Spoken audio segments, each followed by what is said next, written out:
దేశవ్యాప్తంగా iBomma piracy case సంచలనం సృష్టిస్తోంది. ఈ కేసులో ప్రధాన నిందితుడు రవి విచారణలో పోలీసులకు ఏమాత్రం సహకరించడం లేదు. 5 రోజుల పోలీస్ కస్టడీలో నేటితో ముగియనుండగా 4 రోజుల విచారణలో కీలక సమాచారం రాబట్టడంలో సైబర్ క్రైమ్ పోలీసులు విఫలమయ్యారు.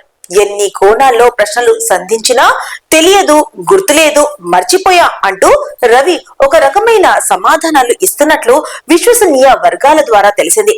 ఓటీటీలో విడుదల కాకముందే కొత్త సినిమాలను తన వెబ్సైట్ లో ఎలా అప్లోడ్ చేశాడనే దానిపై పోలీసులు ప్రధానంగా ప్రశ్నిస్తున్నారు. అయితే ఈ వివరాలు వెల్లడించేందుకు రవి నిరాకరిస్తున్నాడు. దీంతో పోలీసులు కేసు దర్యాప్తును మరో కోణంలో వేగవంతం చేశారు.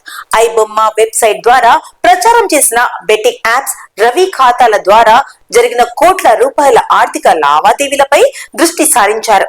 ఈ లావాదేవీల సమాచారం పూర్తిగా సాంకేతిక పరమైనదని కావడంతో రవికి ఖాతాలున్న 35 బ్యాంకులకు పోలీసులు లేఖలు రాశారు.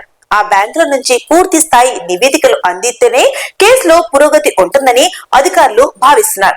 ఇదిలా ఉండగా రవి అరెస్ట్ అయిన వివిధ వెబ్సైట్లలో సినిమా పైరసీ ఆగకపోవడం పోలీసులకు తలనొప్పిగా మారింది. నేటి సాయంత్రం రవి కస్టడీ ముగియనుండడంతో అతడికి వైద్య పరీక్షలు నిర్వహించి కోర్టులో హాజరుపరిచి చంచల్గూడ జైలుకు తరలించనున్నారు. విచారణ కోలికి రానందున అతడిని మరోసారి కస్టడీకి ఇవ్వాలని కోరుతూ పోలీసులు పిటిషన్లు దాఖలు చేసే అవకాశం ఉంది.